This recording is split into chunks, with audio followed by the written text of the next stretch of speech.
Welcome to Go Further Faster Dynamic Pinning. This video covers what is perhaps one of the least talked about skills in all of Jiu-Jitsu, the skill of pinning. Now, when most people think about a pin in grappling sports, they think about holding someone's back down on the floor for a period of time. It's normally a skill associated with wrestling or judo. But pinning in Jiu-Jitsu is a very different animal. Pinning represents what is probably the single greatest point-scoring opportunities in all of Jiu-Jitsu. The highest scores in the sport come from pins. If we are to excel in pinning skills, the first step is to understand the nature of pinning in Jiu-Jitsu and see how it is very different from other grappling styles and what is required for excellence in this crucial skill. The foundational insight behind the pins of Jiu-Jitsu is to create asymmetries in attacking potential. A pin allows you to control and attack an opponent while he cannot attack you in return. There are two main elements behind the idea of pinning in Jiu-Jitsu. First, you must clear your opponent's legs. If you are on top of your opponent and he entangles you with his legs or can bring any part of his legs between your body and his, there is no pin. If you are behind your opponent, your legs must be hooked in above and inside his legs so that he cannot form any kind of effective entanglement upon you with his legs. Second, the value of the pin will be assessed by the potential for striking and submission in a combative situation while denying an opponent the ability to strike or submit you in return. These considerations allow us to distinguish the fundamental 5 pins of Jiu-Jitsu and the scoring hierarchy they represent. There are 5 pins in the sport. 2 of them are non-scoring. These are side pins and north-south pins. Then there are 3 scoring pins. Knee on belly scores 2 points, the mounted position scores 4 points, and the rear mount position also scores 4 points. Note immediately that the mount and rear mount at 4 points score substantially more than almost all other movements in the sport. You can clearly see that the notion of pinning in Jiu-Jitsu is very different from the other major grappling sports. Unlike wrestling, you must free yourself completely from your opponent's legs in order to be considered a pin. In the sports of judo or wrestling, a pin can end a match if held for a certain length of time. In Jiu-Jitsu, a pin never ends a match. In judo and wrestling, a pin is a pin. They all have the same value. In Brazilian Jiu-Jitsu, the value is determined by asymmetry and striking and submission potential. Unlike wrestling and judo, Jiu-Jitsu allows chest-to-back pins. In judo and wrestling, pins require you to pin an opponent's back to the floor and maintain a chest-to-chest position. In Jiu-Jitsu, your own back can be on the floor and your chest locked to your opponent's back. So long as you have your legs hooked in and above your opponent's legs, you are considered to be pinning him. Understand then that the very nature of pinning in the sport of Jiu-Jitsu is substantially different from most of the other major grappling sports. The value of pinning in Jiu-Jitsu is enormous. Pinning offers probably the single greatest reward to effort ratio in the entire sport. It's a relatively low skill, low effort pathway to the biggest and easiest scores in Jiu-Jitsu. Pins enable you to exert tremendous tactical pressure on an opponent. Pressure is the basis of all submissions. The more pressure you can put an opponent under, the more likely it is that eventually he will break both physically and mentally and enable you to enter into your submission holds. So there is a tremendous link between your pinning skill and your submission success rate. Pinning enables you to access the whole body for submissions, arms, legs, and neck. If you can't get past your opponent's legs and into pins, you can only attack the lower body. Once you get past those legs and into your upper body pins, you can go down the body to the legs, attack the arms, and attack the neck. It is your ability to hold on to and go from one pin to another which enables you to access the best of all submissions, strangleholds. Jiu-Jitsu offers 2 main approaches to submission, joint locks and strangleholds. It is very clear that strangleholds are the more high percentage of the two. And only when you can go from one pin to another and transition around the body can you access the enormous potential of strangleholds. Pinning skill enables you to shut down your opponent's ability to attack you. It gives you the ability to attack without being attacked in return. And this is the basis of good jiu-jitsu. The main themes of this video. Let's start with the 3 golden rules of pinning. We're going to be looking at pinning in enormous detail, but you can summarize the main ideas behind pinning in jiu-jitsu in a very, very short and easy to remember fashion. The 3 golden rules of pinning are these: stay on top, stay behind, and stay away from your opponent's legs. Everything we do in this video is designed to get you working in those 3 fashions. If you're on top, you want to stay on top. If you're behind your opponent, you want to stay behind them. And as you do these 2 things, you want to continuously stay away from your opponent's legs. If we can do these 3 things, you're going to be a strong and powerful pinner. The 3 skills that you must master to become a great pinner. First, you have to be able to hold on to a given pin. Second, you must be able to move from one pin to another in order to take advantage of the enormous point scoring potential of dynamic pinning. And third, you must be able to extract a foot. Remember, your primary concern is to stay away from your opponent's legs. If he wraps up even a foot with his legs, the pin is broken. So those 3 skills again: we've got to be able to hold a pin, we've got to be able to move from one pin to another, and we have to be able to extract a foot. These 3 skills and developing mastery in them is the core subject matter of this video. The key to holding a pin is to use multiple variations of a single pin to thwart the various counter escapes that your opponents will attempt upon you. Understand that every pin has multiple variations. Each has its strengths and weaknesses. By going from variation to variation, you can exploit the strengths and avoid the weaknesses of those variations in the pins that we use. The key to moving from one pin to another is to maximize connection to your opponent while minimizing the momentum as you move from one position to another. We need to seek a successful compromise between tightness and flexibility. You want to be tight enough to your opponent to hold someone down with control, yet at the same time you want to be loose enough to move fluidly and freely around the body. The general rule which we employ throughout this video is that we want to be tight and rigid when we have broken our opponent's stance and posture by getting control of the elbow. And we want to be soft and fluid whenever our opponent has a strong defensive stance and we feel we don't yet have control of their head and elbow.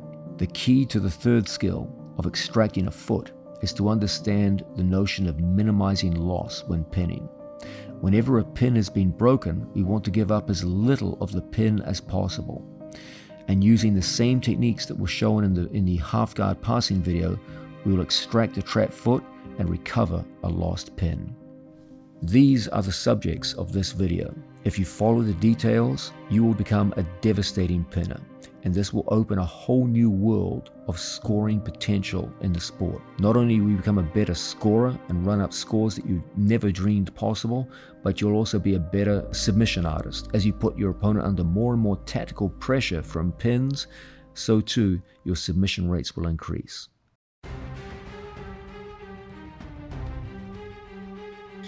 Now, let's start you off with a general theory of pinning. What is a pin? Okay. Whenever someone is down here and we want to immobilize them, let's understand what a pin is and what a pin isn't. Most of the time, people will tell you a pin is the use of body weight to control an opponent. But let's understand something right from the bat. Your body weight actually does very little to control your opponent. Giancarlo and I are roughly the same weight. Okay. If I go chest to chest on Giancarlo's body with nothing around him but my body weight, okay? The only thing touching the floor now is my toes. So you can see that the majority of my body weight is on him in a chest-to-chest position. Look how easily Giancarlo just puts me back in guard from here. It's so easy, it's a joke, okay? Now that's odd. I had close to 100% of my body weight on him, and it took him no more effort than moving a child to put me back in guard. Why? Why was such a high percentage of my body weight ineffective for the purpose of stopping and putting me back in guard? It's because I had no wedges set around my opponent's body. Now let's contrast this with a situation where I had my knee wedged into his hip here, and I have my elbow wedged into his hip here, and I have my bicep wedged into his head here, like so. Now, I'm going to take my chest off Giancarlo's chest, okay? You can't really see this because I'm wearing a gi, so I'll take my gi jacket off, and you'll see that my chest is not making contact with his chest. So, in other words, there is currently zero body weight on top of Giancarlo. My chest makes no contact with his. So I have an elbow and a knee wedged in here, my knee wedged in tight to his shoulder, my hand and bicep wedged to his head. But you can currently see my body is not touching him chest to chest. When he goes to put me back in guard, it's very difficult. Okay? Now, isn't that the oddest thing? When I had a very high percentage of my body weight on top of him, he easily put me back in guard when I had no wedges. But when I had 0% of my body weight on him, but with wedges set in place, it was very hard for him to put me back in guard. That should tell you everything you need to know about about pinning. Pinning is the science of placing wedges around your opponent's body at strategic points that prevent him from escaping. The only function of your body weight is to reinforce the wedges that you've set. But please understand that the majority of the work of your pins is done by wedges you put around your opponent's body, not by your body weight. Again, I put a big percentage of my body weight on him, and he moves so easily to put me back in guard. And when it stands in contrast to a situation where I have none of my body weight on him, and he goes to put me back in guard, just the presence of those wedges stops him in his tracks. Please understand this, that when it's time to go to pin people, where and how you place your wedges is far more important than what your body weight is. This is the basis of a theory of pinning. Now, I just gave you a spiel about how pinning was essentially the science of placing wedges around your opponent's body and reinforcing those with either a grip or your body weight, depending upon the pin. Let's talk more about wedging and start talking about the location of wedges, because ultimately your ability to precisely locate those wedges is what's going to enable you to pin someone successfully. So when someone lies down, let's understand the various targets of the wedges. Okay, the main points of focus will always be our opponent's head, our opponent's shoulders, our opponent's elbows, and our opponent's hips. Okay, we want to be able to block near side hips as much as possible to prevent our opponent bringing knees in and elbow escaping. I want to be able to block far side hip to prevent my opponent from shrimping and moving away from me. Okay, so understand that when his hips move away, he creates space to bring knees inside. So I want my knee wedged tight here to his hip, and my elbow wedged tight here to the other side of the hip. So when he goes to put us back in guard, it's quite difficult. Okay, so that would be one form of wedging. Another critical form of wedging is the idea of head control. When we go to control our training partner's head, the main choice we have is between cross-face variations, where my bicep goes into my opponent, and we lock in so that if he tries to turn into us, there's a wedge right there in his jawbone. Okay. The other is reverse cross faces, where I place the wedge here on the other side of his head. So when he tries to shrimp and move away from me, move his head away, he's well blocked. Okay. So when it's time to control the head, cross face variations and reverse cross face variations are the main methods. When it's trying to control our training partner's shoulders, the main method of operation is always underhooks and overhooks, like so. And these provide excellent control of our opponent's shoulders. Another excellent method of working is to control our training partner's elbows, okay? And the control of your opponent's elbows is strongly related to the shoulders, so much so that you can it's difficult to almost pull them apart. The methods of control are identical, overhooks and underhooks.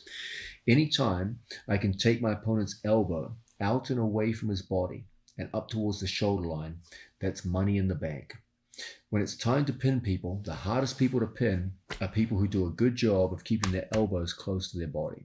Okay, that enables them to bridge strongly, and it enables them to elbow escape strongly.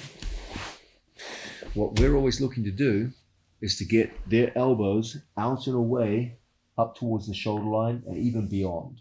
From here, it's very difficult for your opponent to bridge successfully and even harder for them to elbow escape successfully. Okay, so regardless of where we are, we're always looking to control our opponent's elbows. So one method of control of the elbows is to bring the elbows out and away from the body towards the shoulder line. If I cannot do this, a second method of control of the elbows is to bring the elbows in towards the center line, like so. So I either want elbows towards the center line to control people, or I want elbows out and away towards the shoulder line to control people. That's my basic choice with regards controlling my training partner's elbows.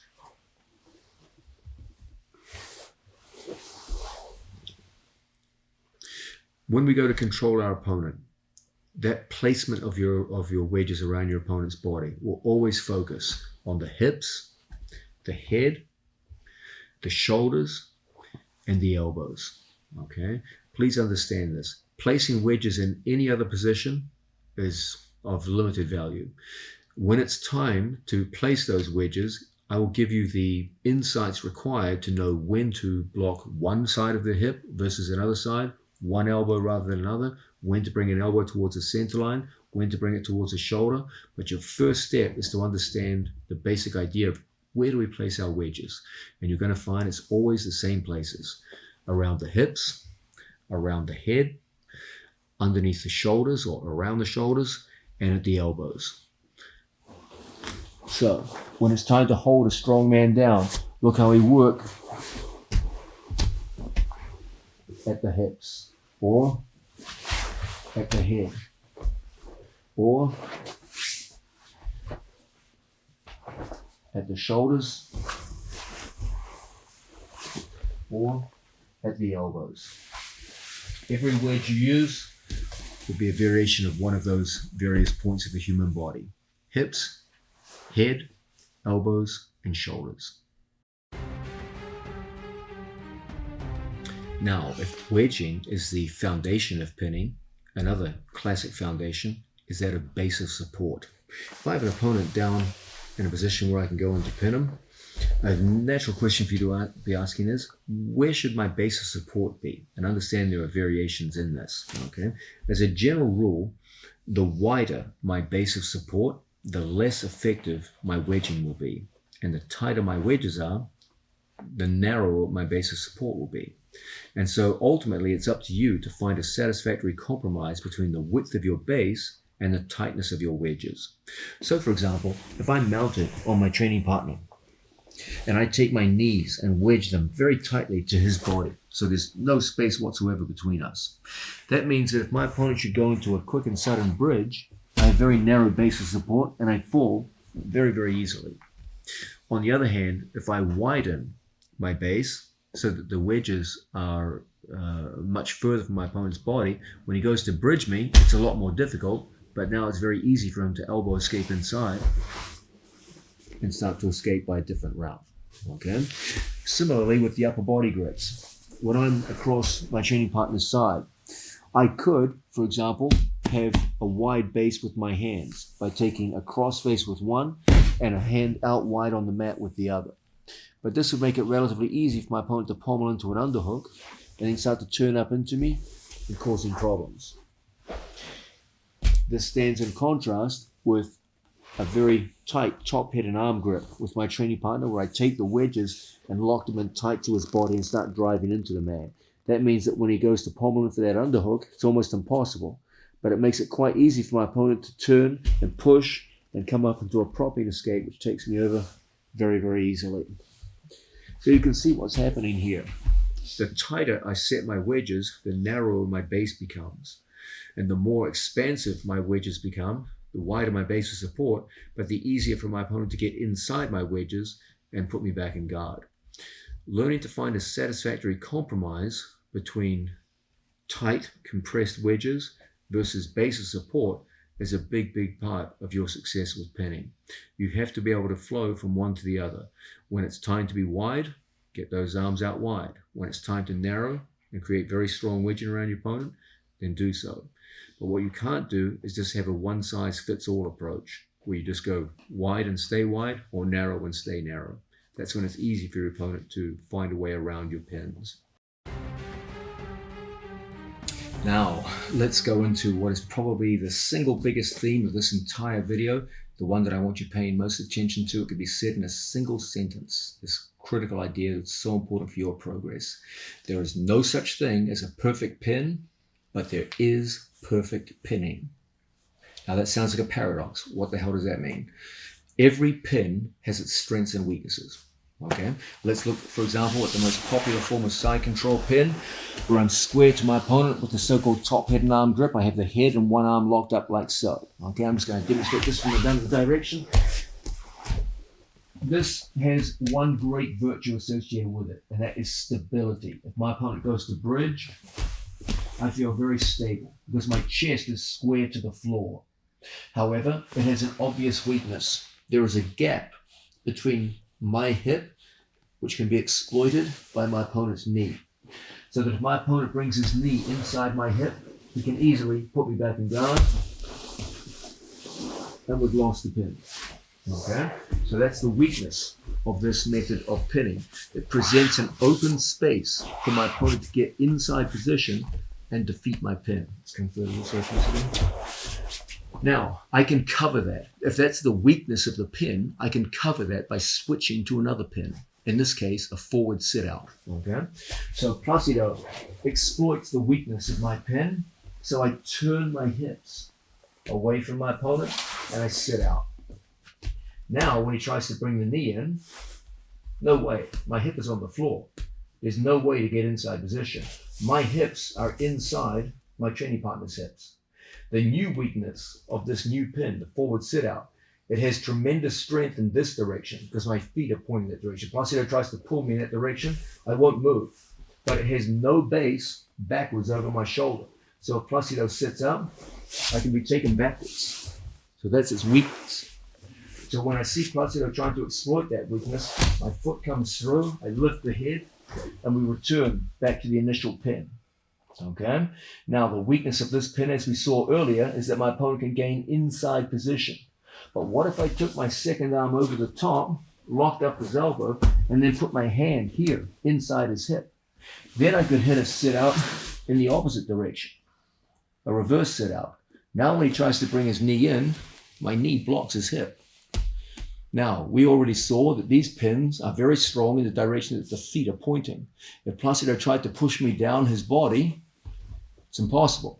But if Placido bridged, he might take me in that direction of weakness. So if I feel my opponent bridging, it's up to me to return back to a square position. Then I use my arm to block the hip. So my elbow is inside his hip. When he tries to put me back in guard, very, very difficult. Okay, so you can see I've used 3 pins to dominate one pinning situation, the side pinning situation. We had one pinning situation, side pin, and 3 forms of pin: a forward sit out, a rear sit out, and a square kneeling position. So I went through 3 different pins to maintain one overall pinning position, the side position in general. Okay, I used the strengths of those 3 pins to cover up the weaknesses of the other pins. So as the square pin was weak in one direction, I used a forward sit out to cover that weakness. But then when my opponent tried to exploit the weakness of the forward sit out, I had to go back to the original pin and vice versa. Used in this way, you can see the key to pinning people is movement, and in particular, movement towards the strengths of certain pins and away from the weaknesses of those pins. Used in combination in this fashion, you can hold strong, resisting opponents down. Don't think you can ever hold someone down with a single pin. Every pin has its weaknesses. And if your opponent's smart, knows what he's doing, he will eventually find those weaknesses and exploit them. So it's up to us to be able to switch from one pin to another. Each one of those variations of the various pins has its good points and its bad points. We have to look to exploit the good points and use movement to avoid the bad points. If we can work like that, you can be very successful pinning people. Now, when it's time to actually pin a resisting opponent, there's a prime element involved in this whole idea of dynamic pinning. And this is the compromise between tightness and looseness. I want to be tight enough to immobilize people, but I want to be loose enough to be able to move around them. And finding that compromise between tightness on the one hand and looseness on the other is essentially the story of your mastery of pinning. I can't just be completely loosey-goosey with my training partner. Okay, he's down. I can't just hold on to him in a weak, indecisive fashion. He's going to pommel in and easily escape. But on the other hand, I can't be locked on with a death grip to my opponent because then I can't move. Okay, if I just lock on with everything I've got, I don't care how tightly you squeeze someone. Eventually, he's just going to work his knees in, and his legs are stronger than your grip, and you get put back in guard. So you can see there's two ways for you to fail with dynamic pinning. You can be too loose and you're just not effective holding someone, or you can be so tight that you actually immobilize yourself and, as well as the other guy. Remember, the idea is to immobilize him, not to immobilize yourself. You want to move around his body. The understanding is you're never really going to be able to fully immobilize a strongly resisting opponent who knows what he's doing. It's just unrealistic, especially if he's bigger and stronger than you. So we want to use movement to pin people. And that requires a certain amount of looseness and flexibility on your part, but not so much looseness and flexibility that you're just not effective. The guy just pushes you off and says to hell with you and walks out of your pins. So it's up to you to find this compromise between enough looseness to move around your opponent's body in a fluid, efficient fashion, but enough tightness to actually hold someone. Now, a natural question for you guys to ask is, okay, what is the ideal compromise? How should I be loose? Or when should I be loose and when should I be tight? Well, obviously, I can never just give you a complete guide to this. There has to be some degree of experience on your part where you learn over time what is the ideal compromise between tightness and looseness. But I can give you some good general advice that will help you a lot. Okay, this is the idea that I like to convey to my students. If I have broken my opponent's posture, okay, I've beaten him on posture, then I like to be tight. If I have not broken my opponent's posture and I feel he's in a strong defensive posture, then I like to be loose. Because if he's in a strong posture, he's going to be able to hit various forms of escape. And I better be loose so that I can move with his movements and stay pinning him. If, on the other hand, I'm confident that I've broken his posture and I have a postural advantage over my opponent, then I can get in tight and exploit what I've done. Now, the next question, the obvious question here is, okay, what does it mean to broken someone posture? Well, what does that even mean? Okay, it means two things: cross-face control and elbow control. The number one thing is elbow control. Your opponent's ability to defend this position is largely bound up with his ability to get his elbows in inside position. And if he can get his elbows in those inside positions, it's going to be pretty easy for him to escape. Okay, so if I feel his elbows are in good position here, it's up to me to be relatively loose with my training partner. So as he comes up to his knees, for example, I can easily extend across to the other side and exploit the various positions that we find ourselves in. Okay, I was loose enough to move, and I was aware of the need for looseness because at no point did I feel I was in control of his posture. So I kept a nice loose body which can move quickly enough to adapt to the changing circumstances in which I find myself. But what if I have gained postural advantage? And we're defining that in terms of elbow control. The further I get my opponent's elbows away from his body and up to his shoulder line, the more you have broken his posture. This is where he's at his best, here. That's when he can get inside my crossface, underneath my far arm, and that's when he can start beating me. So the more my opponent's elbows are close to his body, the more concerned I am. Even worse, the more my opponent's elbows go towards the floor, the more worried I am. Doesn't matter which side, okay? Say, for example, Placido posts on my tricep and then brings this elbow to the mat. Now he can start to off-balance me very easily. But if I have Placido's elbow connected up here so it can't make it to the floor, even when he goes to post on my tricep now, he can't do anything meaningful with it because he can't bring his elbow to the mat. But when the elbow goes to the floor, oh no, I get taken over very, very easily. Same thing with the elbow here. The more the elbow comes down to the floor, the easier it is for Placido to get inside position and start turning up to his knees. And now you're in trouble. So what I'm always looking for is to get Placido's elbows away from the body and up. If I cannot bring the elbow away from the body, then at the very least, I should be able to bring the elbow up to the center line. The worst case for me is someone where the elbows are close to the body and down to the mat. On either side, it's bad news. Okay? A much better scenario is his elbow wedged up on his center line. And the best case scenario of them all is the elbow wedged up here by the shoulder line and away from the body. If I feel I've done those things, then I'm not afraid to put some heat on my opponent and put some tension in my body. Okay? So if I lock up and I control my training partner's elbow, I'll play a tight game here. Okay? When he goes to shift me around, it's hard for him to be effective because I've beaten him on elbow position. You can see that his elbow is in the outside position. Here, he tries to get an elbow to the floor. It's not happening. When he goes to put me back in guard, I can put some horsepower into my pins now. When I come forward into the mounted position, I'm walking his elbow up above the shoulder line. I'm not afraid to put some horsepower into my pin now. When he goes to bridge and move around, it's tough from here. Okay, so I'm not afraid to put some heat on my pins because I've taken his elbow out of position. But if his elbow's coming tight, this is not the time for me to be squeezing it. Plus, I can just elbow escape, and it's so easy for him to put me back in guard. So I put tightness in my pins when I've beaten them on posture. And that means I've got good control of the head and good control of the elbows, which means the elbows are either up and away or in tight to the center line. Then I'm not afraid to put some heat on my pins and lock it up tight.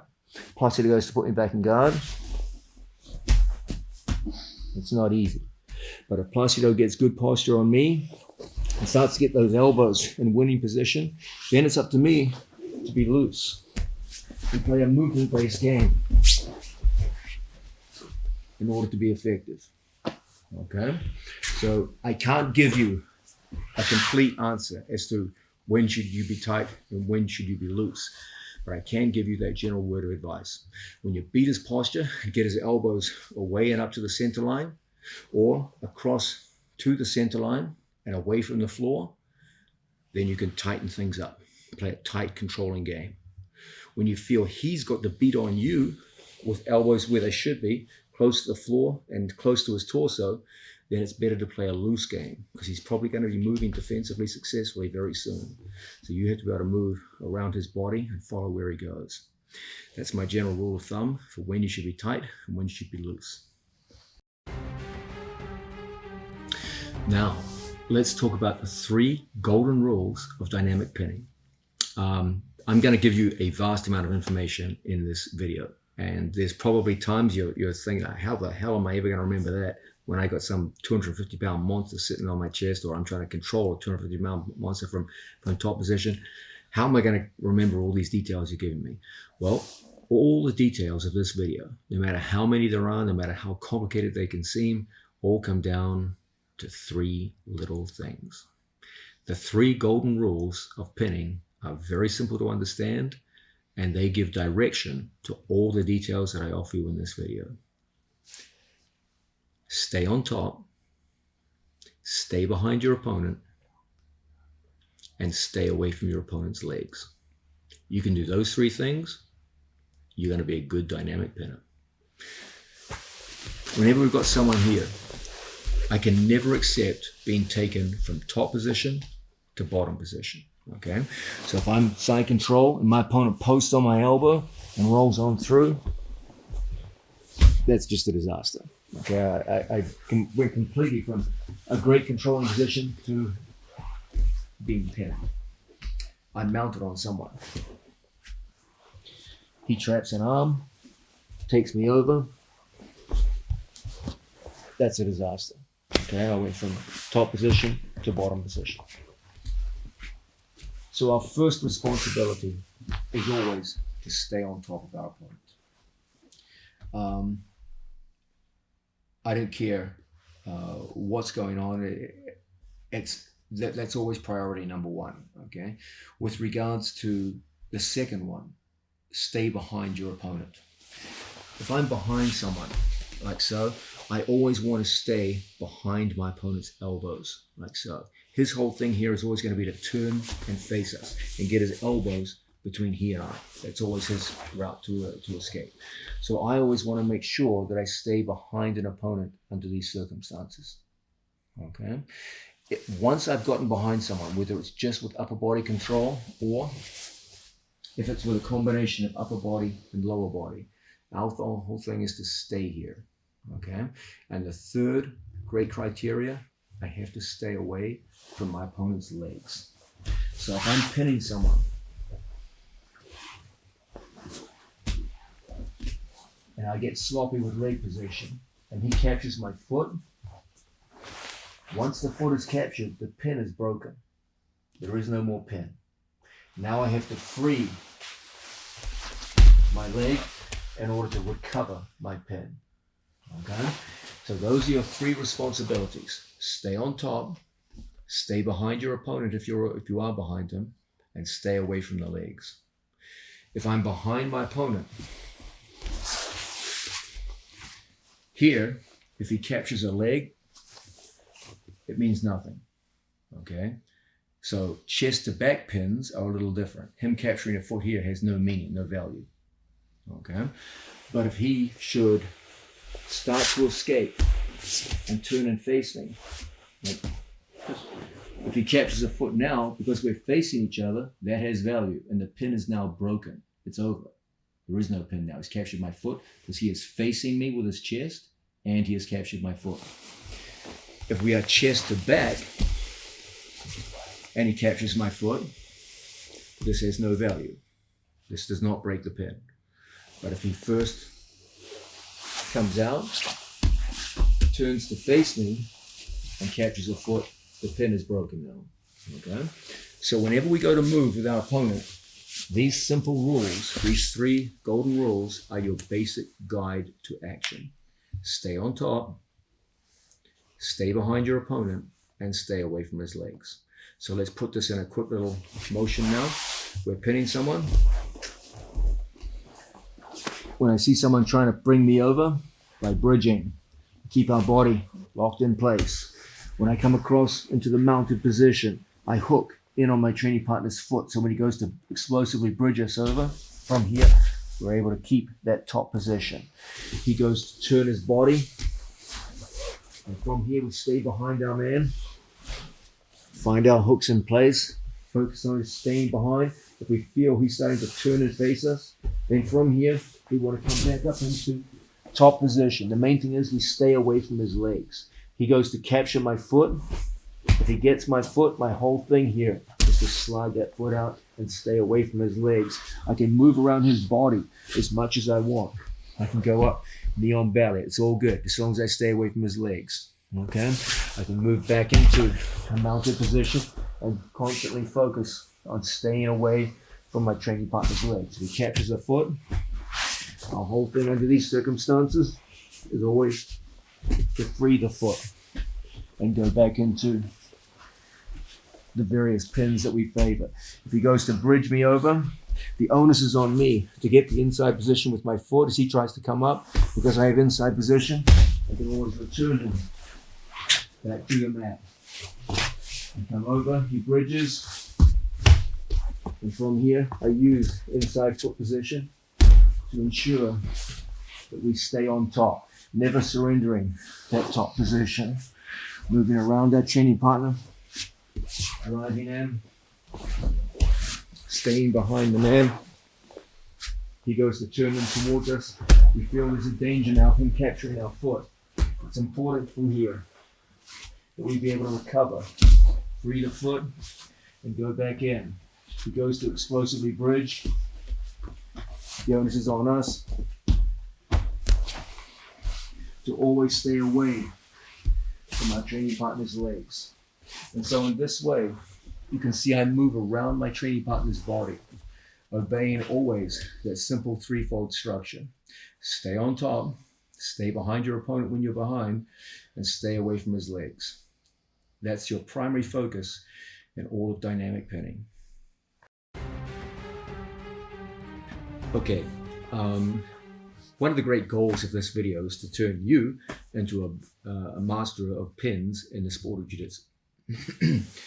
It's very important to understand that your first step in mastery of the pins of jiu-jitsu is to understand what are the scoring criteria, because they're very different from other combat sports.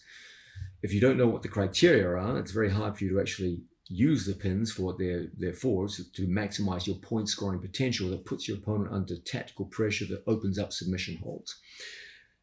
There are three main elements in jiu-jitsu with regards to scoring criteria. The first is the precise positioning which the rules demand in order to score points. The second is the idea of 3 seconds of control, that is, of time. Jiu-jitsu only rewards you if you can demonstrate control. So you can't just get the position itself. You have to get the position and control it for a period of time. That is a measured count of 3 seconds at a minimum. And the third element is the idea of a broken pin. Remember, in jiu-jitsu, you don't have a pin unless you stay away from your opponent's legs. If your opponent should catch any part of your legs while you're trying to pin him, the pin is officially broken and you have to start again. Okay? So those are the three key elements. Let's have a look at them now. Remember that there are only 3 scoring pins in jiu-jitsu: knee on belly, mount, and rear mount. None of the other pins score. So if I have a side pin on my opponent, it doesn't matter what I do in terms of movement around. This doesn't score anything. Okay, same with north-south. The only scoring pins in jiu-jitsu are variations of knee on belly, mounted position,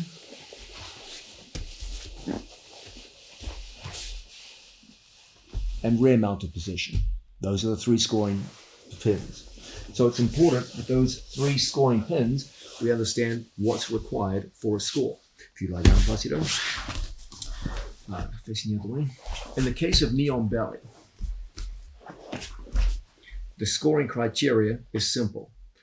The point of my knee has to touch anywhere from near hip to far hip, and anywhere in between, and my other knee has to be off the floor. Okay, very simple.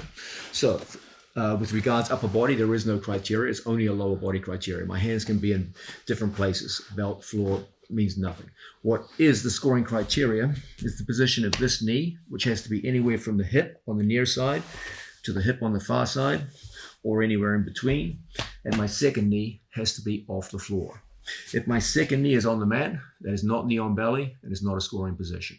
Okay, so we have to take the second knee up off the floor, and now we have a scoring position regardless of what we're doing with our hands. The scoring criteria is lower body. 1 knee off the mat, 1 knee between your opponent's hips. Okay? If you reverse it and put the opposite knee, this is not a score. Okay? So that's the scoring criteria for knee on belly. With regards to the mounted position, the scoring criteria are either 2 knees on the floor, like so. There are no upper body scoring criteria here. I can have my hands in various different kinds of positions, and it all scores the same. What counts here is lower body criteria. I have to have at least 1 knee on the floor, and there has to be contact of my hips to my opponent's hips, and I have to be facing chest to chest towards my opponent. Okay, so here I have 2 knees on the floor, but I'm facing the wrong way. There's no score for this position. So I have to face my opponent chest to chest with at least 1 knee on the mat. So this too would be a scoring position. because I have a knee on the floor and one knee off, but at least one knee is down on the mat and my hips are connected to my opponent's hips like so. Okay.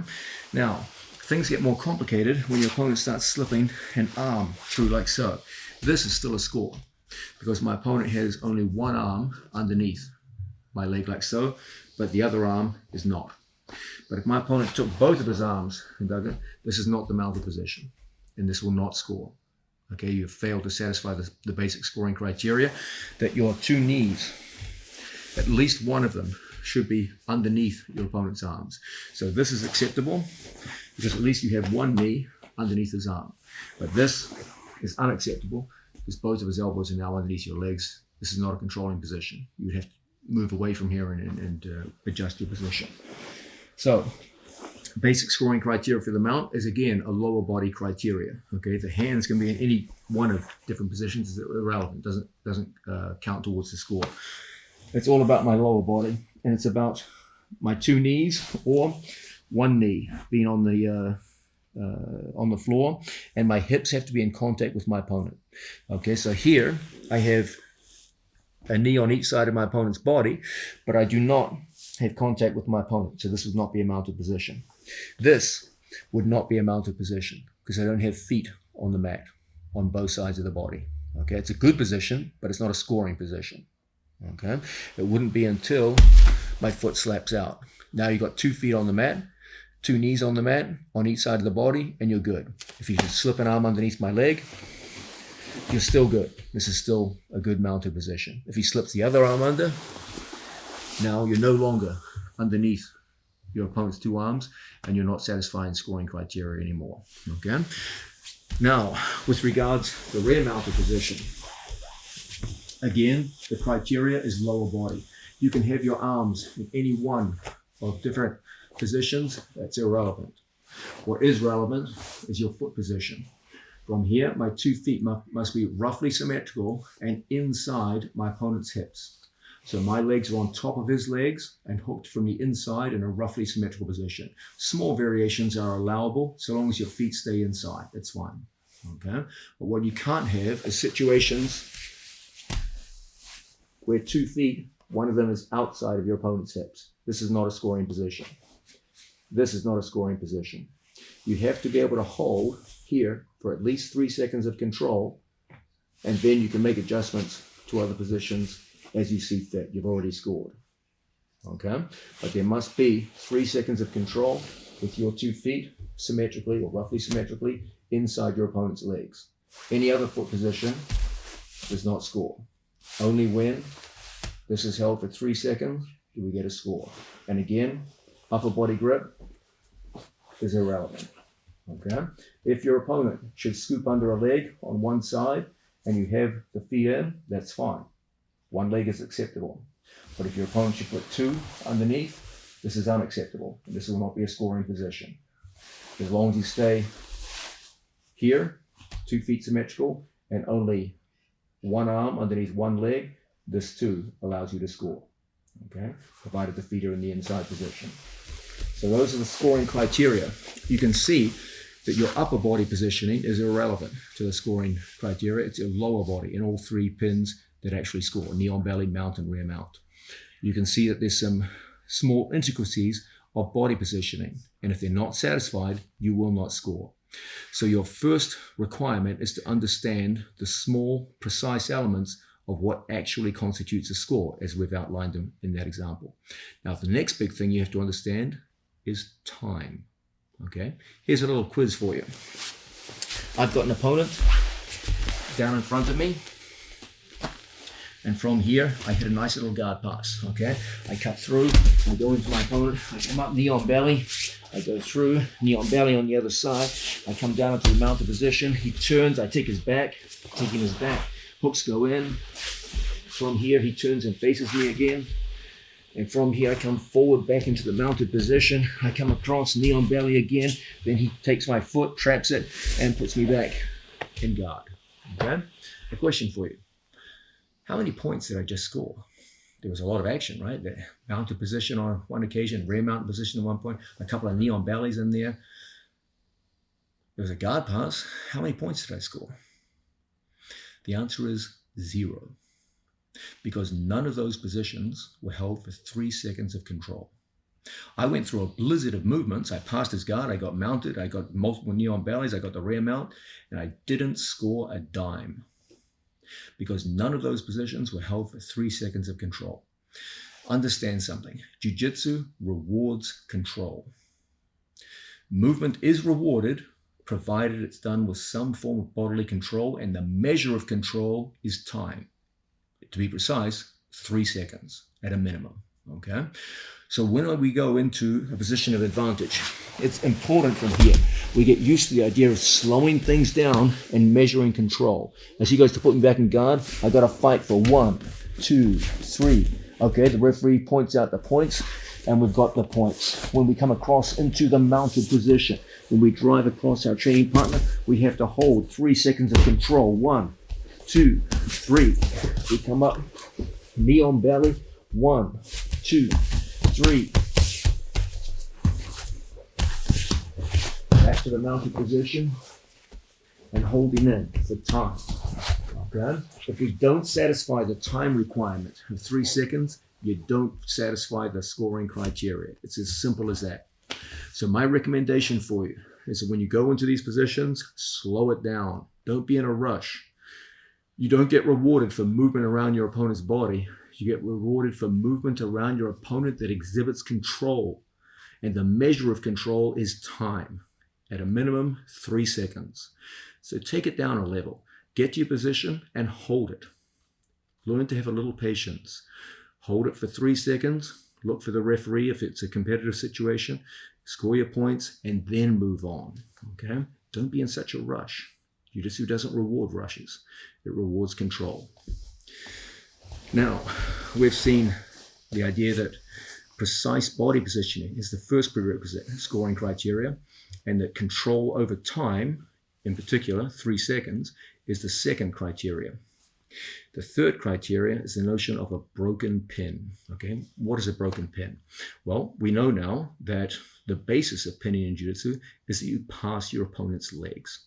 If Placido has any form of control over my legs, you don't have a pin. There's no pin here. Okay, he's on his back, you're chest to chest, but you're not pinning him. It's not until we get completely free of our opponent's legs and we have upper body chest to chest or lower body chest to chest with hooks in. Only then are we pinning people, and we've got to hold it for 3 seconds. Okay. We've seen that once we get to the pins, there are non-scoring pins like the one I have now, side control, and there are scoring pins like knee on belly, mount, rear mount, etc. Whenever we get into situations like this, the main danger we face is that my opponent will capture my leg. Okay? The pin is now broken. The second Placido gets a hold of my foot, even just a single foot, the pin is gone, it's broken. Okay? And now the onus is on me to clear the foot and recover the pin. The onus is on him to capture my foot and now break the pin. And so we get this fascinating interplay between my ability to recover a pin and Placido's ability to break a pin. And there's this constant battle between the two of us. I'm always looking in these circumstances to recover a pin, and he's always looking to break a pin. The most realistic way for him to break a pin is always to capture a foot, a knee, and ultimately the leg itself. There are other ways for him to break a pin, for example, a powerful bridge. But at the highest levels, this is less likely to occur. By far and away, the most common method of breaking a pin, by a very large majority, is that of capturing a foot. Okay? This also plays very interestingly into the scoring criteria of jiu-jitsu. If you ever have a given pin, you cannot simply go from one pin to the same pin and keep scoring points. The rules of jiu-jitsu do not allow this. So, for example, Placido is down, and I have knee on belly. Here, if I hold for 3 seconds, I score. But I cannot just go back down, pop up, hold for 3 seconds, and score again. It doesn't work that way. I cannot just score and score and score and score with the same pin. Okay, otherwise jiu-jitsu would be a kind of a ridiculous sport where people would just get knee on belly and just keep getting it until they racked up a football score. Okay, the rules here are very simple. If I take a pin, for example, knee on belly, and I get my score, the only thing that breaks the pin is his defensive movement. So Placido hits an escape and puts my foot back in. I've lost the pin. He's got my foot. Get the foot. Okay, so the pin is now broken. He's got my foot. But if I were able, under these circumstances, to free my leg and go knee on belly on the other side, that counts for more scores because he defensively put me back in guard. And then I passed his guard and got the same pin again, so I score again. But I cannot just artificially put myself down and put myself up. Hold for 3 seconds, go back down, hold for 3 seconds, and score. The game doesn't work that way. He has to put me back through some kind of defensive movement into his guard. I have to repass, and then I can score a second knee on belly, a second mount, etc. Okay? You can't just repeat the same move you've been doing and run up a very high score. You have to wait for him to put you back in guard, repass a second time, and then you can repeat the process and run up your scores like that. So those are the 3 main criteria that we have to pay attention to when it's time to build up our scores with dynamic pinning. First, you've got to know the actual criteria per pin. We explain them pretty clearly to you in this segment. You have to be quite precise with your body position. You have to understand what criteria you have to satisfy if you're going to score the points. It's a little more precise than many people understand. Second thing, you've got to acknowledge the value of time. You have to hold and control and demonstrate control for a minimum of 3 seconds to score. Don't just rush around from pin to pin before the time has expired. And thirdly, you've got to understand the idea of a broken pin. You can't just repeatedly score with the same pin and artificially run up scores. Your opponent has to break a pin with an escape, and then you have to go through the process of passing, getting back into a pin, and scoring a second time. In this way, understanding the notion of a broken pin, understanding the effective time, and understanding the precise criteria per position, you'll be able to score very effectively with your various dynamic pins. Now, let's start to understand the importance of the theory of wedges for your development as someone who's going to pin someone in a competitive situation. Okay, we now are understanding pins as a placement of various wedges around your opponent's body, wedges that are reinforced by grip or body weight. Once you get this key insight, you start to understand what the battle is between he and I.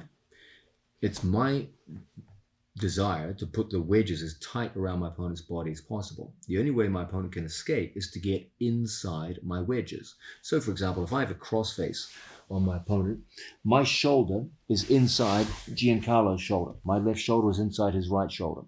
And as a result, my left shoulder gets inside his jawline. So I'd have 2 kinds of inside control here. But what if Giancarlo took his right hand and put it inside my bicep? Okay, and then put his palm on my bicep like so. Then he would have the inside position. His hand is inside my bicep. And you can see what's happened. I've completely lost control of his head as a result. Okay. If I have my arm inside and underneath his, then I get to control his shoulder. But if Giancarlo pommels his hand around and takes the inside position on my arm, I no longer have any control of his far shoulder. Okay. So you can see what's happening here. I started off with inside control with my left side and inside control with my right side.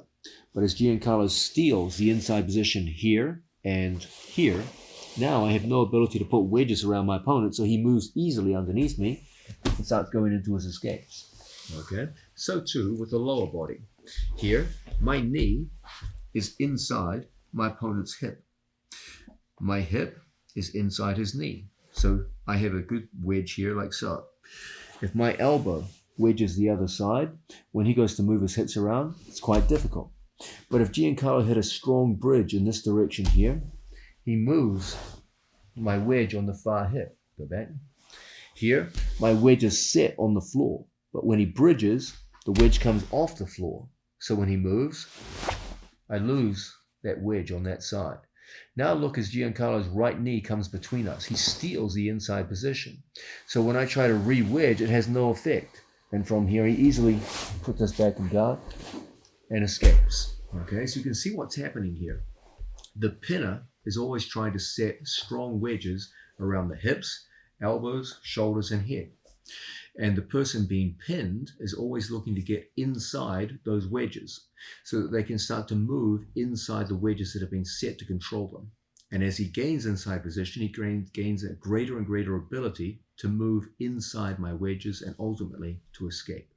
So there's a real battle here between my ability to set controlling wedges and his ability to get inside them. This is essentially the battle for inside position. Okay, I want inside position. I want my knee inside his hip. I want my arm inside his shoulder, my arm inside his shoulder, my head inside his shoulder like so. And so this would be a good example of me dominating inside position. He, on the other hand, wants his elbow inside my hip, his hand inside my bicep, and then ultimately his knee inside my hip. And then he dominates the battle for inside position. He escapes.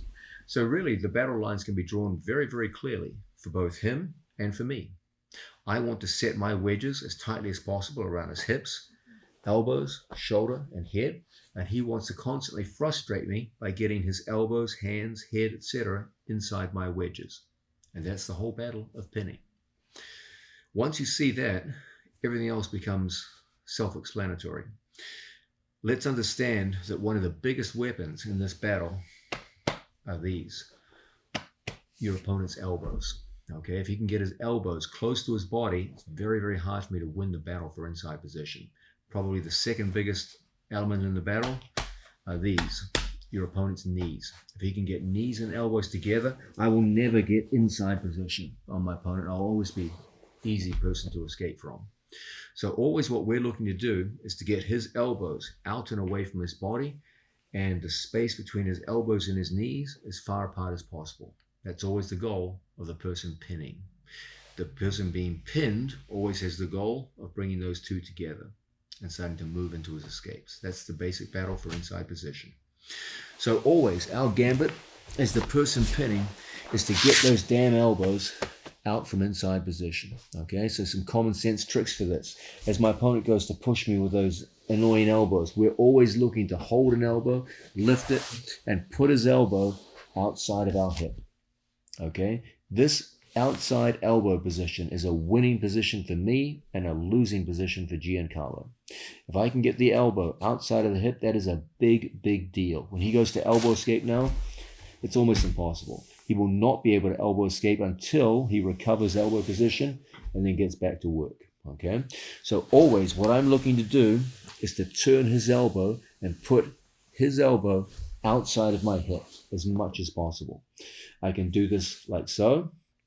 I can also do it, elbows in, by walking down his body and coming backwards.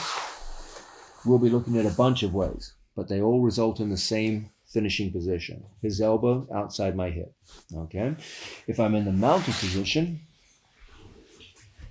and his elbows are in, it might require me to first walk the arms up high, like so, and get his elbows away from his body using my arms. Okay. Then I can always walk my legs up later. And what have we got now? His elbows outside of my hip. Anytime his elbows are inside my knees and thighs, that's a winning position for him and a losing position for me. So we always want to create situations where we're walking elbows north and creating situations where he cannot get his elbows inside my hips. As long as his elbows are in the outside position, you're winning the pinning game. Okay, but the moment his elbows come into inside position, it's only a matter of time until our opponent starts an escape and starts to break the lock of our pins. Okay, so always our goal is to get his elbows outside our hips, regardless of the pin we're in. Okay, if we can't get elbows outside of our hips, at the very least, we should be looking to get elbows away from the center line. If you are in a kind of pin that doesn't permit this, so for example, north-south, here, it's not really realistic to try and pull elbows away from the center line because of your body position. Your hips are above the shoulder line. In these situations, your goal is different. It's to get his elbows to the center line here. Okay? And now when he goes to move around, it's a difficult thing. You've got excellent control. When he goes to elbow escape from here, very, very difficult. When he goes to knee escape from here, very, very difficult. Okay? So when we're working above the shoulder line, for example, in a north-south pin, the goal is again the elbows, but instead of elbows away from the center line, it's elbows towards the center line. By going underneath and locking up on our training partner, when he goes to move around from here, it feels like a very, very controlling pin. And you can easily hold someone down in these positions for long periods of time. Okay? So that's the battle for inside control. One of the key elements in your development is a strong pinner.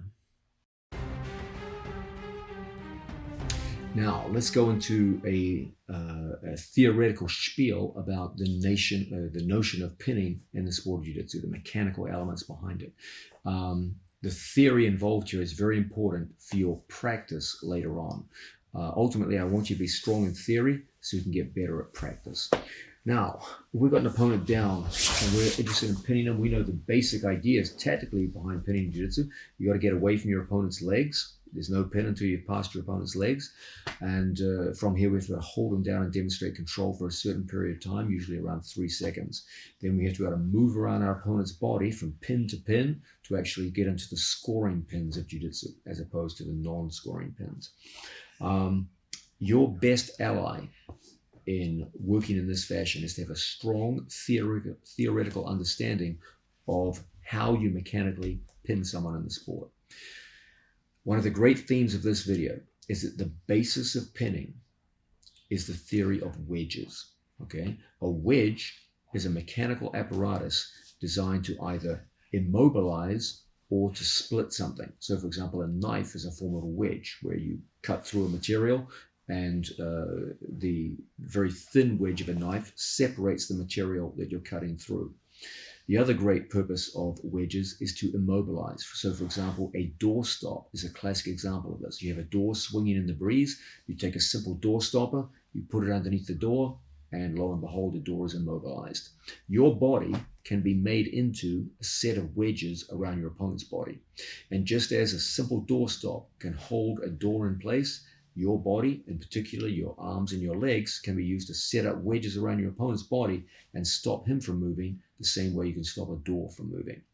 Now, in order to do this efficiently, you have to be able to set those wedges efficiently. And the best place to set your wedges around your opponent's body are the hips, the head,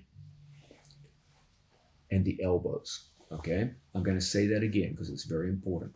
The holy trinity of pinning your opponent's body with wedges are hips, head, and elbows. Those are the three things that we're looking to set wedges around more than anything else.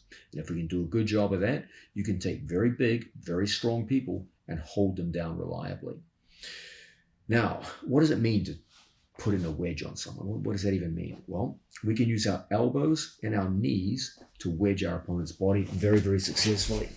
So you'll see that when we're here with our training partner, I can take my knee and put it as a wedge here inside my training partner's hip. Then I can take my elbow on the other side and wedge the other hip. Now, I have no body weight on Placido at all. All I have is my knee and my elbow wedged around his hips. When Placido goes to shrimp and move around, the hips won't move. His head can move because there's nothing wedging that. He can move his head around, but the hips aren't going anywhere. If I added to this the idea of a crossface on my training partner and locked in on my training partner like so that my hand underneath his shoulder was a wedge on one side of his body, and my elbow and my shoulder is a wedge around his head and shoulders on the near side. Now, when Placido goes to move around, the head is well controlled and the hips are well controlled. If I took my wrist and hugged his elbow and wedged it in place so that he couldn't get his elbow down to the floor, now you have a really strong set of wedges around your opponent's body. This is just one potential set of wedges. When Placido goes to move around, it's difficult. Now I can add my head into the measure. I can bring my head forward towards my own hand, either my right or my left. And now as Placido goes to move around, even more difficult for him. Okay, so the primary wedges that we set around our opponent will be our head, our elbows, hands, and knees. Okay, that's the key to immobilizing your opponent. You want to consistently use wedges set around your opponent's body to inhibit the natural defensive movements of his body. The natural defensive movements of his body will always be shrimping, bridging, pushing, and movements like so. Okay, we want to be able to get close proximity to prevent pushing. We want to get weight on top of our opponent in certain positions to prevent bridging. And we want to set up wedges around the head, hips, and elbows to prevent shrimping. And if we can do those things, it's going to be very, very hard for our opponent to get out. Now, understand that the more I put my knees and elbows in as wedges around my opponent on the floor, the less weight that I can put on my opponent, because most of my weight is going down through my own elbows and knees to the floor. Sometimes you just want to put weight on people. And when we want to do that, typically we have to take our knees off the mat. Now you've sacrificed wedging because your opponent can bring his knees inside, but you've gained weight. Okay? So there's going to be times you're going to want weight more. When you want to increase the amount of weight that you put on your opponent, the general rule is we take our knees off the mat. We want to increase our wedging potential, then we bring the knees in tight to the body. So it's up to you to play between knees in tight for wedging and knees off the mat for weight. Okay? Similarly, I also want to create what we call inside position on my opponent. Whenever I go to set wedges on an opponent, his best route to escape is to get inside my wedges. Okay? So for example, if I have a crossface and my opponent puts his hand inside, when I go to exert the crossface, I don't really have as much control as I would like because he's inside the wedge. So if he starts moving around, I lose that ability to wedge his head. He's gotten inside my wedge, so to speak. Okay? Here, I'm wedging Placido's far side with my elbow. If he takes an underhook, he's gotten inside my wedge. Now when he plays between underhook and inside bicep tie, I have no ability to wedge his body successfully.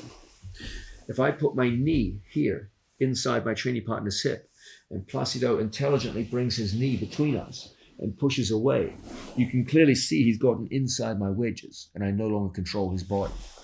So there is a constant battle going on as we go to pin someone and set wedges around his body for what we call inside control. The athlete whose limbs dominate the inside position will always dominate the wedging game. So when Placido has limbs inside mine, right knee comes in, you can see he's inside all of my limbs. He's inside my left arm, he's inside my right arm, and his right knee is inside in my right hip. And as a result, I have no control over Placido. I can put as much weight on as I want. He'll effortlessly move me and put me back in his guard. Now the pin is completely lost. Okay? So I, on the other hand, want to consistently get inside his limbs. So I'm always looking to get in close a lot and bring those knees in tight to the body. So when Placido tries to come inside, it's very, very difficult. You can see what's happening here. I'm getting inside Placido's elbow. So his elbow is outside of my hip. He's always looking to get his elbow inside my hip. That's very much in his interests. We, on the other hand, are always looking to get his elbow outside the hip. With his arms around me, he has no inside position, and I can hold him here all day. But as long as he can get his elbows inside, that's when he's winning the game. So there's a real battle here for inside position. He's always looking to get his limbs inside mine, and I'm always looking to maintain my limbs inside his, and force his elbows in particular to outside positions where they're outside of my hips. Okay? If we can consistently do this, we can very easily hold people down in these positions and score. So these are the critical battles that you will have to win when it's time to mount and get to the mount and rear mount position and dominate the pinning game. We need to be able to set effective wedges around our opponent's body. The main points of the wedge are the hips, the head, and the elbows. Okay? We have to be able to maintain those and keep his limbs, his elbows in particular, in outside position, outside my hips. There will be a constant battle as he's constantly looking to get elbows inside, arms underneath, and knees inside. And we're going to have to be consistently battling against his ability to do so. When he goes to work in situations like this, when I keep my knees in good position, chin close to my own hands, back flat and straight, I see his knee coming in and I sit out to stay away from my opponent's knee, and then come back up and reclaim the position. Okay? In this way, you can see that movement is the key to controlling a good pin. If I just stay static, it's only a matter of time until my opponent generates movement that gets his limbs inside my limbs, and he wins the battle for inside control. Here's a classic example. If I stay square to my opponent and my knees are wedged in close to his body, a simple bridge over the right shoulder by Placido opens things up where he can get his right knee between us. And now he's back in guard. Okay? Contrast that with a situation where he goes to bridge, and from here I sit out. Now when Placido tries to take his right knee and put me back in guard, my hips block it because my hips are wedged to his hips. Now this comes at a price. That price is base. When I take a sit-out position, I have very strong base in the direction my legs are pointing. So if Placido tries to bridge in this direction here, I feel very heavy. But if Placido sits up and props in this direction, I have no base in that direction, and I can easily be reversed. So I have very strong base in a sit-out position in the direction my feet are pointing, but I have very poor base in the opposite direction. Okay, so when I feel Placido coming up towards me, I must be able to switch my base and return to my knees. The strongest base occurs when we're in positions square, chest to chest like so. But this also opens up inside position for Placido to bring his knee in.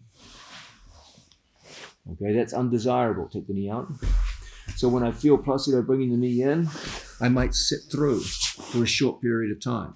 Now when I feel Placido threaten my base in a backwards direction, I return back onto my base.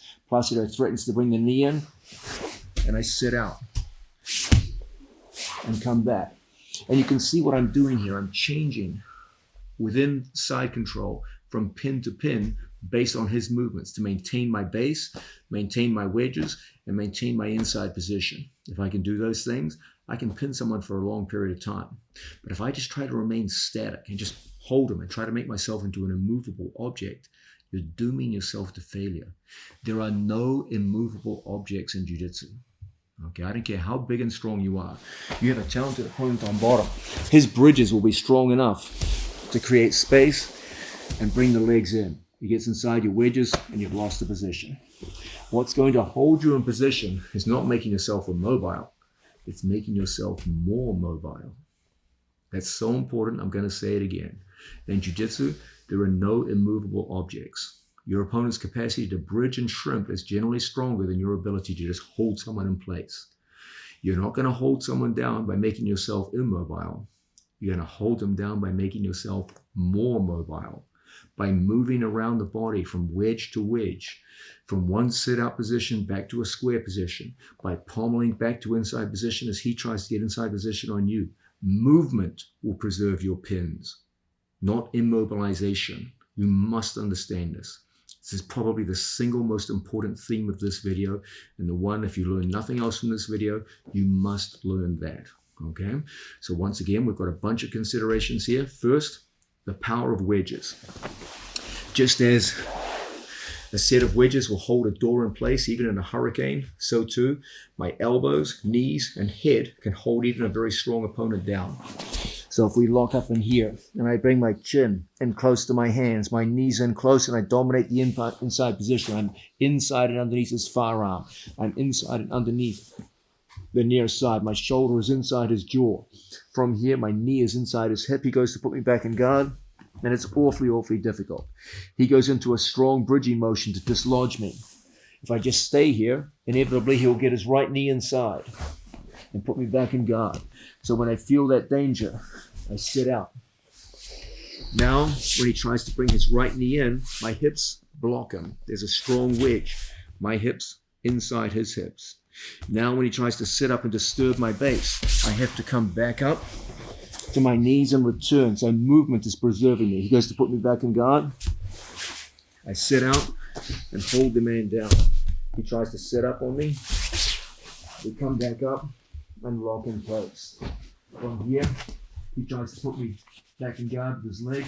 I wedge inside his hip with my arm. I keep his elbows off the floor, then move around his body. And as a result, we're able to move from one side to the other. He goes to put us back in guard, and we sit out. Okay?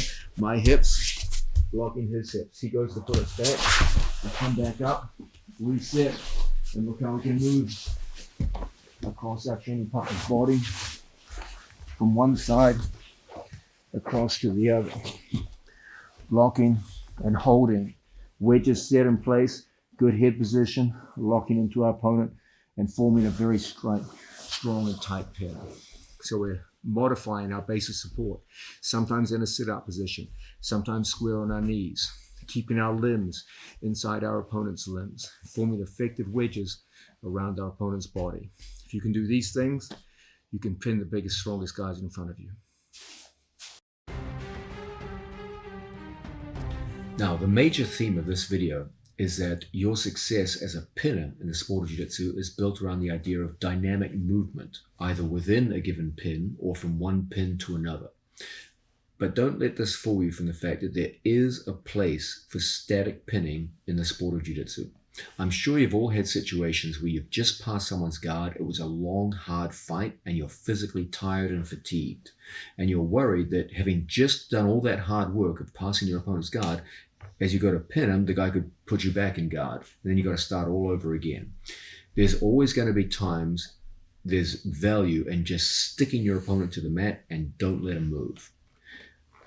This isn't your greatest goal in pinning.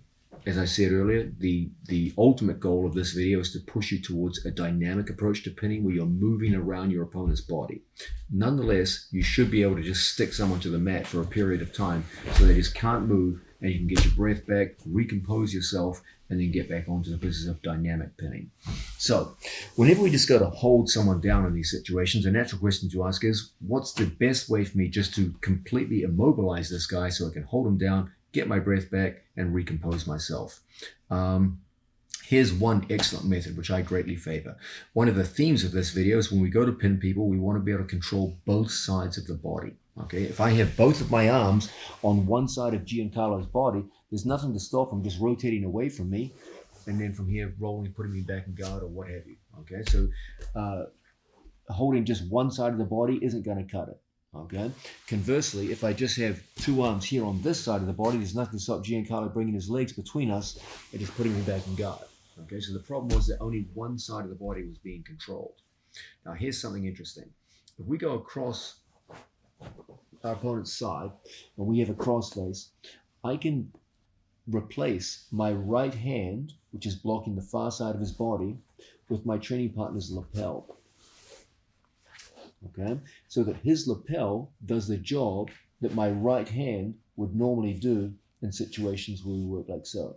Okay, so when we get something of a bonus here when we use these lapel cross faces, you get to do with one hand what normally takes two. So here, my opponent's lapel going underneath my training partner's arm takes the place of what would normally be an underhook. This means that the far side of the body is being controlled by the material of my opponent's lapel. And this means there's nothing to stop me now putting my hand here on the floor as a wedge in front of my opponent's legs.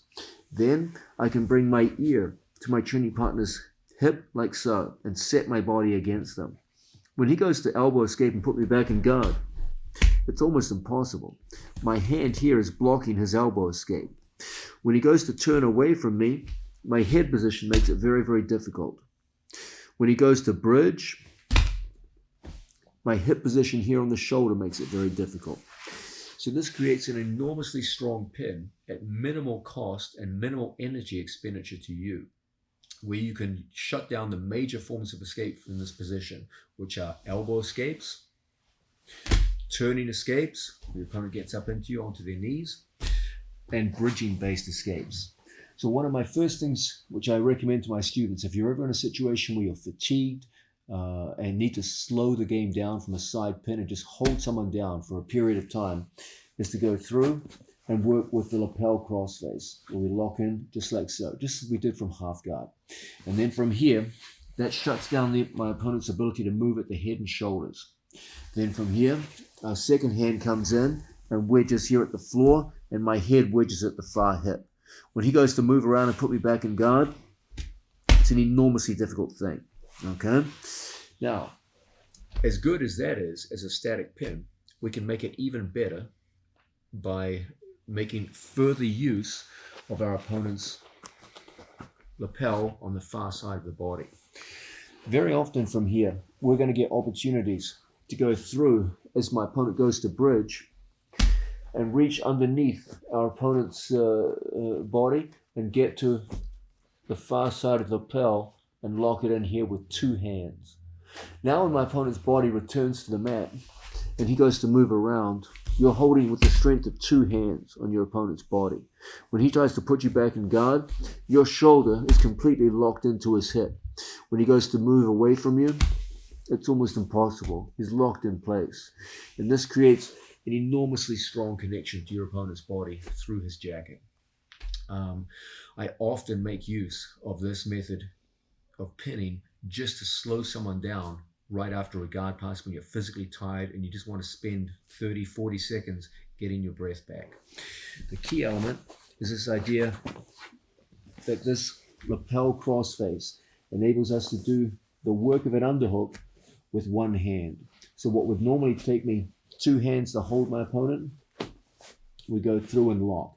This creates an action hand which can post here on this side of the mat, or it can go here to block any potential elbow escape. This happens to be my favorite way of holding, where my ear presses into my training partner's hip. He goes to put me back in guard, and he feels like he's completely nailed down to the floor. Okay? This is a very, very powerful way of pinning someone down.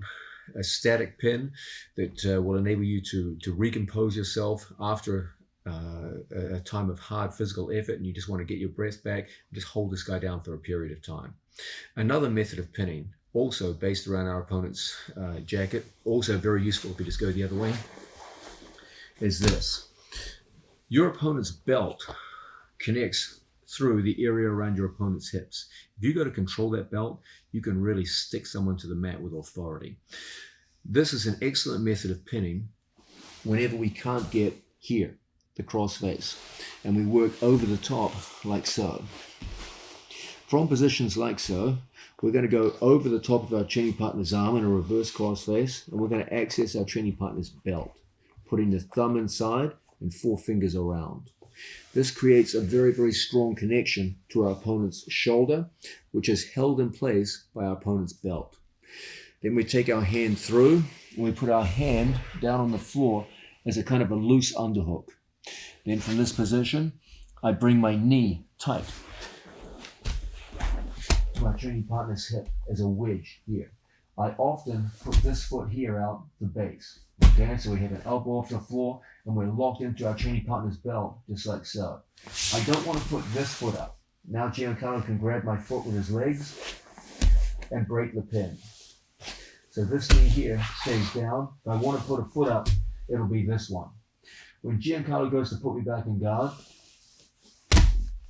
it feels very, very difficult to move because my grip on the belt immobilizes the hips.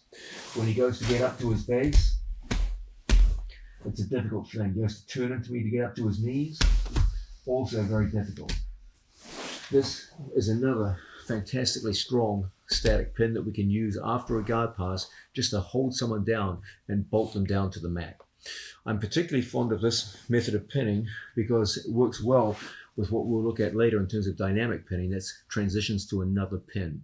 It also creates a very strong entry into the mounted position. So if we're here across our training partner's side, we've managed to access our training partner's belt. We have that reverse over-back grip, belt grip in place. If I see my opponent is bridging strongly in these situations, what I'll often do is just put my head down to the mat and then from here, step over our training partner's body.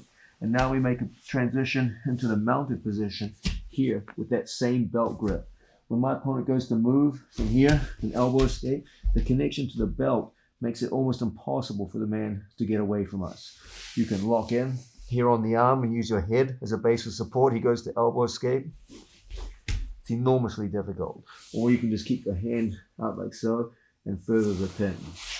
So these represent some really simple and very practical ways to use your opponent's jacket to simply nail that man down to the mat at very minimal physical cost to you. Okay, you're not really moving at all. You just hold on to the jacket, and you can hold someone down all night in these positions. So the first one involves the use of a lapel crossface, which we lock in just like so, and then we have a hand here at the floor and our head down like so. When Giancarlo goes to put me back in guard, it's almost impossible. Okay, if for whatever reason that proves a difficult thing to get underneath our opponent's head, then alternatively we go over the top and we access our training partner's belt. Once we get to the belt, we lock everything in place. He goes to move around, and this too is an enormously strong pin. The belt just holds us in place. If I see my opponent bridging in these circumstances, this is a great time for us to step on over the top, and we just hold this incredibly punishing mounted position through the belt. When he goes to elbow escape out of here, it just feels impossible. These are enormously strong static pins, very, very simple to use, very, very energy efficient, which will nail an opponent's shoulders down to the floor, hold you in position, and cost you nothing.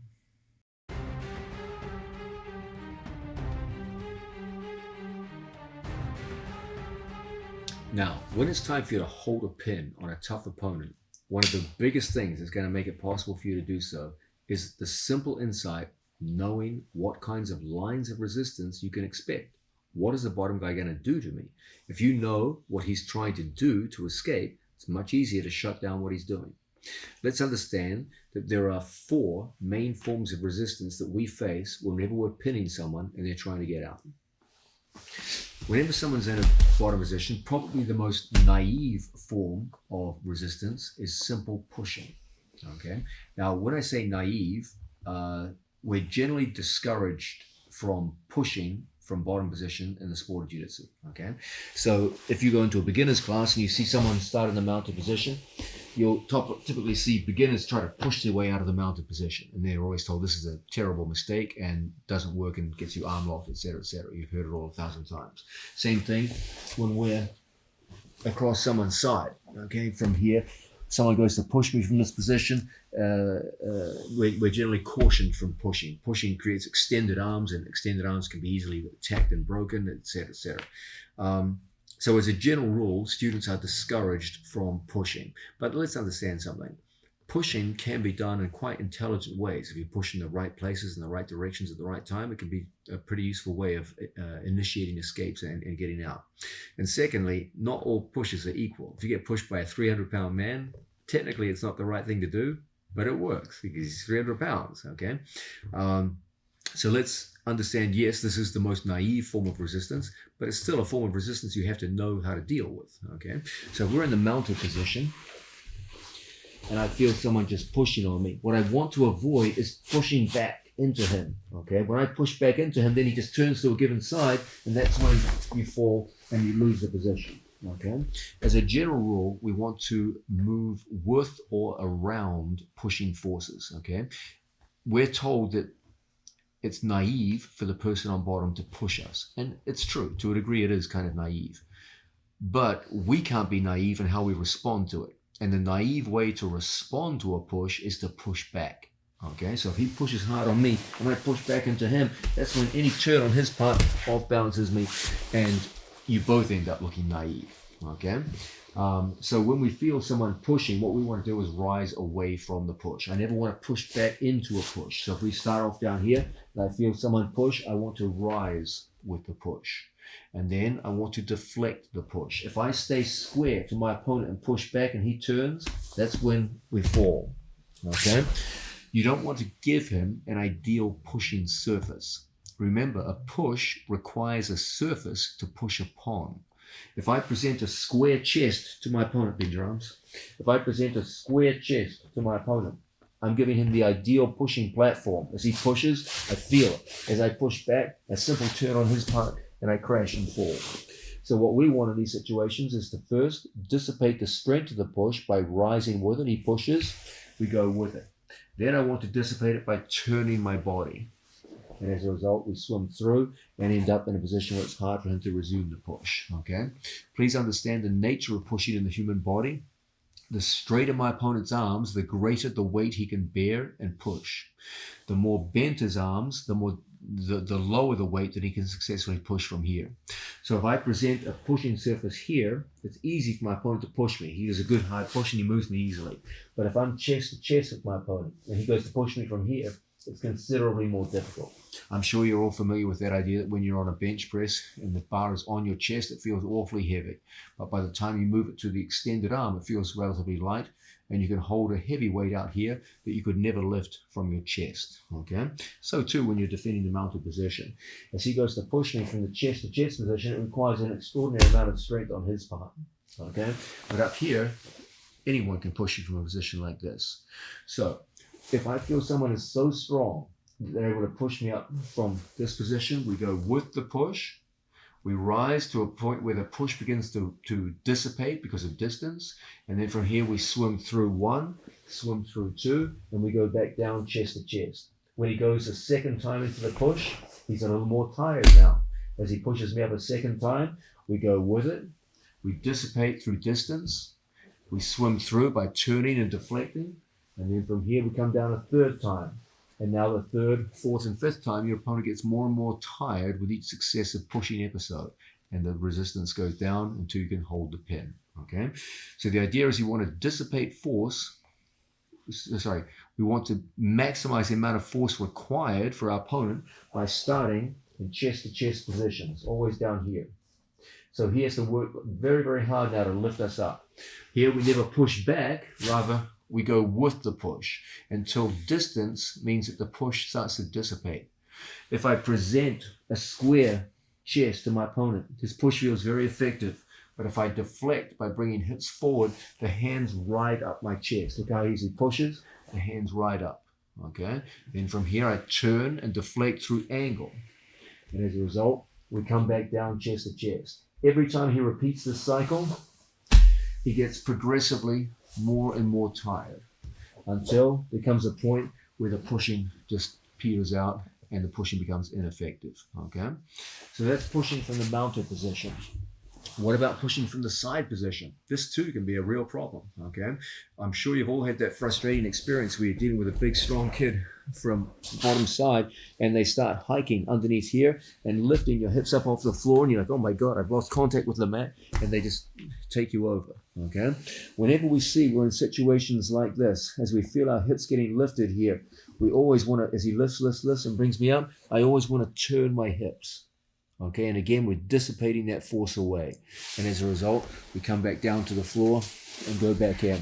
As he resumes and brings the elbow back in and goes for another Herculean lift, look how we always turn the hips away. Every time he pushes hard on that hip, look how easily we can just turn and deflect and then come back up to our base. Okay? Every time I feel a hard pushing force, whether it would be an up force that takes me up like so, we just turn our hips, or a force to the back. Again, we sit through and work. Okay? Sometimes I just don't want to present a pushing surface for my opponent. Here, he has the ideal pushing surface, the pocket of my hip. Okay? So very often from here, we'll sit through in this direction. Now, when he goes to push, there's no real surface for him to push on. Okay? It's not the ideal situation. Here, the pocket of the hip forms the ideal pushing surface for my opponent. And he can either turn to his left and push me up, or turn to his right and push me down. Okay? So always, when we see our opponent turning to the left and pushing up, we rotate our hips. When we see him pushing back, we sit out. If I don't want to let him push in the first place, then we sit out towards our training partner's hips. And in this way, you can see that pushes become dissipated. Okay? When it comes time for north-south, pushes too can be a real problem there. someone gets underneath the chest and pushes strongly with a good bridge, then it creates a lot of space. I try to push back, the legs come in, and you're back in guard. Okay? The way to dissipate pushing strength here is through your training partner's belt. As we lock up, we lock into the belt, lock like so. When he goes to push, the belt connects me to him, and it completely prevents any generation of space between his chest and my chest. If we're working without the benefit of a belt in a no-gi type situation, then it's important for us always to swim through on a training partner like so. So now when he goes to push, it's only with one hand. Okay? Now as we feel our opponent pushing, we just sit out and crush our opponent's ability to push. Okay? We can also change the direction of our body relative to his. So as my opponent goes to push in a north-south position, I just walk around to a side position. Now his hands are completely out of kilter. He's going to have to change the position of his hands now to resume his pushing game.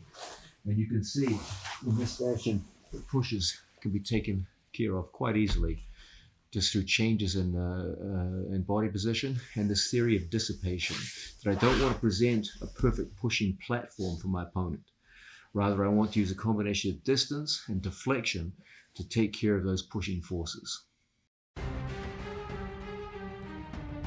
Now, if pushing is typically seen as a naive form of escape, shrimping is usually regarded as the escape method of the expert. Okay, the idea behind shrimping is that it creates a certain kind of space between my opponent's hips and my hips. Okay, it can occur in many different situations.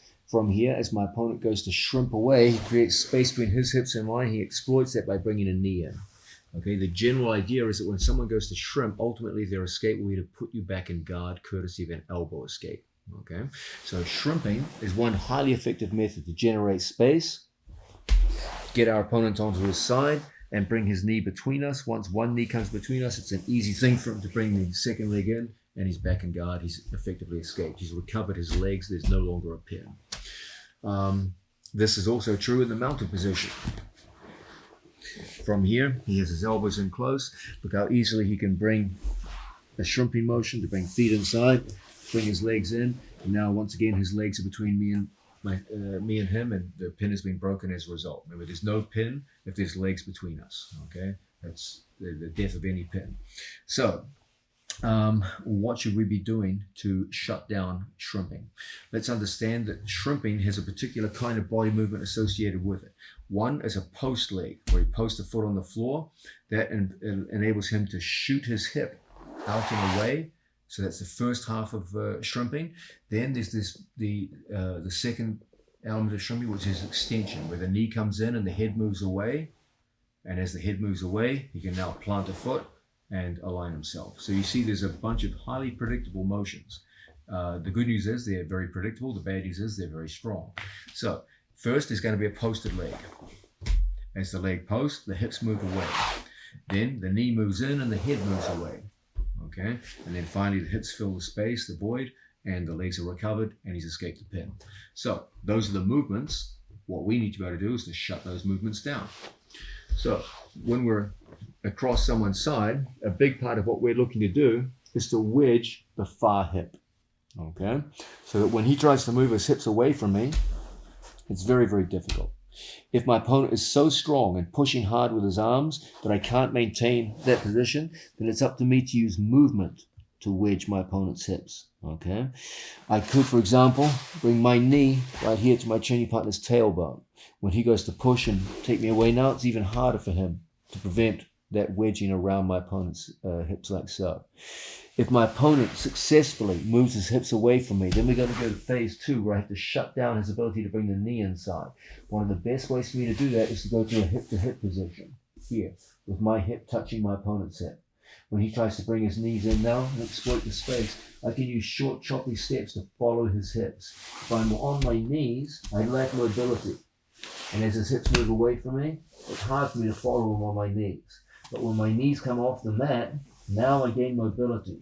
As he goes to shrimp away from me, I can easily follow him with short, choppy steps and keep his hips flattened out like so. The way my opponent can stop me from working here is to bridge over this shoulder.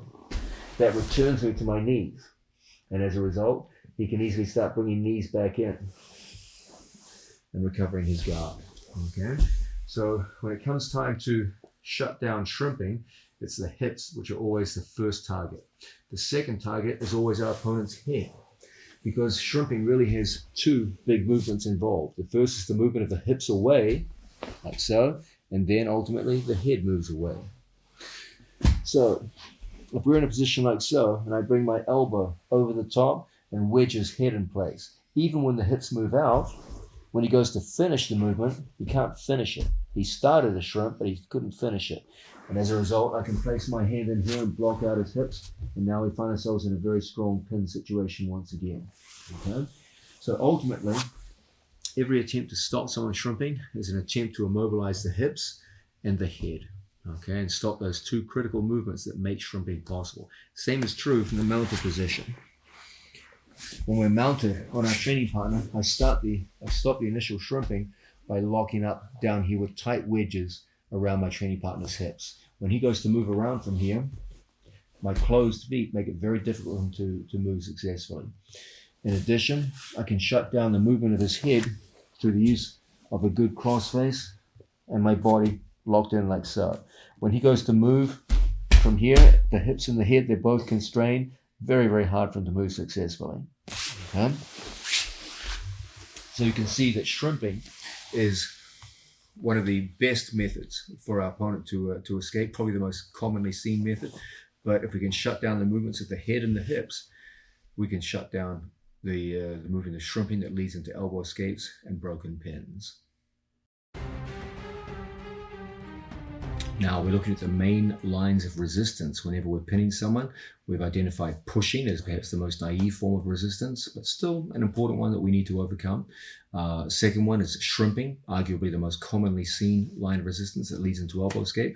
Now let's look at a close second to shrimping, and one which often goes together with shrimping, that is bridging. Okay. First, let's understand what a bridge is. Our opponent's here.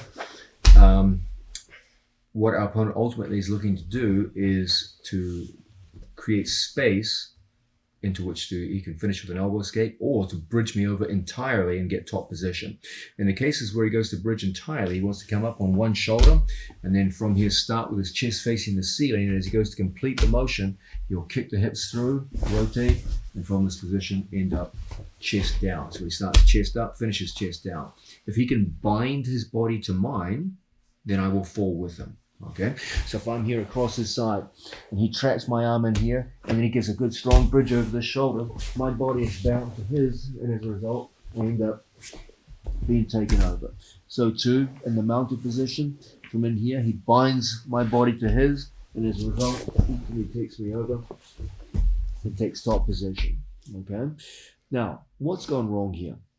One is that he's taken away my base of support by locking in on my arm. So I have no base in the direction of his bridge. Okay, that's one obvious problem here.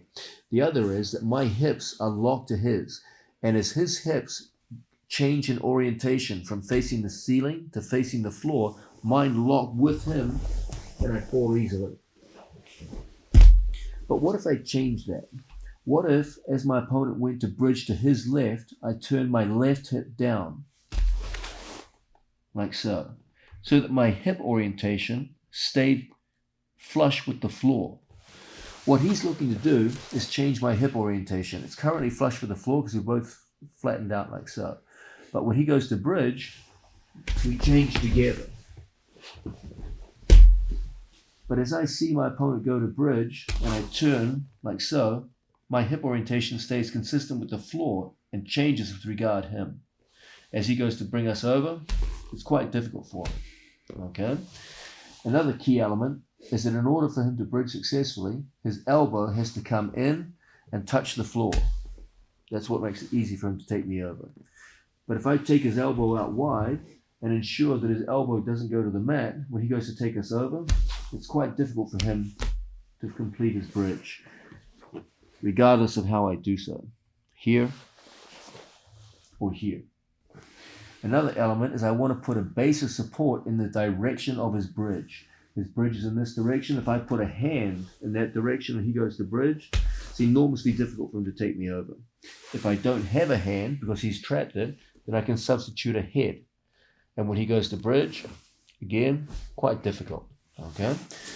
So we're always looking to subvert his bridging. Another good way for us to subvert his bridge is to reduce the contact of his hips to my hips. I can do this by climbing higher on his chest, okay? Or as he goes to bridge, I can turn my body out like so that there's no contact between his hips and my hips, okay? And as a result, he can't bind us up and take us with him. So these are some simple ways that we can reduce the severity of a strong bridge from the mounted position. From side positions, if my hips are too high and my head too low, and I let my opponent's elbow come in towards the floor, it's quite easy for him to take us over. So in these situations, I want to make sure that my head is higher than my hips. When he goes to take us over now, it's considerably more difficult. But the moment my hips come high and my head low, it's relatively easy for him to take me up and over. So let's always take care of our body posture here. When I feel I've got a strong bridger in the bottom position, I pay attention to the relationship between my head and my hips. I want a flat spine. If my spine is rounded, it's quite easy for my opponent to start taking me over in a bunch of different directions. When my spine straightens, so much more difficult. Even if I bring my head to the floor, I still want to have a relatively flat spine. When my spine rounds, that's when problems start. He turns and I fall with him quite easily. But when my spine flattens out, like so, now my head will be an effective base of support. He goes to turn, and it's quite difficult to move me. Okay? But best of all is where the head are higher than the hips, and he goes to take us over and feels it's very, very difficult. Okay? So those are some simple and practical ways to take the power of your opponent's bridging down a couple of levels and make it easier to hold those pins. Now, a fourth line of resistance that we run into almost every time we try to pin someone is them turning up to their knees. Okay, this is going to occur in a variety of different contexts. Let's look at some. From side control, my training partner gets an underhook and rapidly turns up to his knees and gets into my legs. And as a result, he's in a good position to reverse me. From north-south, from in here, my opponent goes across, punches his arm through, gets up to his knees. Once again, he's in on my legs and able to reverse me. Okay, from mounted positions. This isn't generally recommended as an escape, but if your opponent's sufficiently strong and fast, it can definitely work if you're not paying attention to what's happening, where they spin up to their knees so rapidly that your knee gets caught underneath their torso and you end up getting reversed. They didn't even bridge, they just spun rapidly. Or conversely, even if there is sufficient space for your opponent, he just spins rapidly up to his knees, comes into a turtle position and kind of shucks you over the head, and then from here you lost the pin and they're out. Okay, not the most technical way of getting out, but if your opponent's sufficiently strong and fast and agile, it can definitely work. So what should we be looking to do to shut down our opponent's ability to get up to their knees and reverse us in in this fashion? It can also occur out of knee on belly situations too, by the way, where your opponent just quickly comes up and around, comes up into the legs, and once again uses a knee escape to get away. Understand that the first shutdown on this method is always to get an underhook on the far arm and control their elbow. Okay, so if I get an underhook on my training partner and control their elbow in this position, when they try to come up towards us, it's made very, very difficult by the presence of your underhook. Okay, if they get the underhook on you, it's quite easy for them to turn. Okay, so your first line of defense to this is always to underhook your opponent's arm. That'll make it very difficult for them to turn into you in that direction. Okay, now a natural question to ask is, well, okay, that's great. What if the guy does get an underhook? If we feel our opponent gets the underhook here and starts punching through, it's going to be very difficult for you now to use force to flatten them out. So in these situations, typically what we do is we dissipate our opponent's turning force by coming into us by posting on the head and then from here spinning around our training partner's body. So as their force goes in this direction here to get up, they simply end up exposing their back. If they turn back to face us, they just go right back into the pin they were in. Okay, so as a general rule, we don't want to initially we try to stop the turning force with an underhook. If we feel we can't do that, they've achieved the underhook, rather you want to float above your opponent and spin around them rather than just try to hold on tight. As a general rule, when they get an underhook here, no amount of cross-facing will hold them down once they get an underhook. A strong, talented opponent from here will always be able to get up and go towards our back. So always our goal under these circumstances as they come up is always to post ahead, put our knee over our training partner's head and spin around their body. As they're turning to the west, we're moving around towards the east and we end up in perfect position to exploit their movement. Okay? So these are the general kinds of movement we want to use to dissipate a knee escape. So those are the main forms of resistance that you as a developing athlete will have to deal with. Pushing, shrimping, bridging, and knee escapes. Once you understand that 90 to 95% of the resistance you get from bottom mount is going to be one variation or several variations of those four movements put together, then you know what you're fighting against. And if you know what you're fighting against, it's a lot easier to win.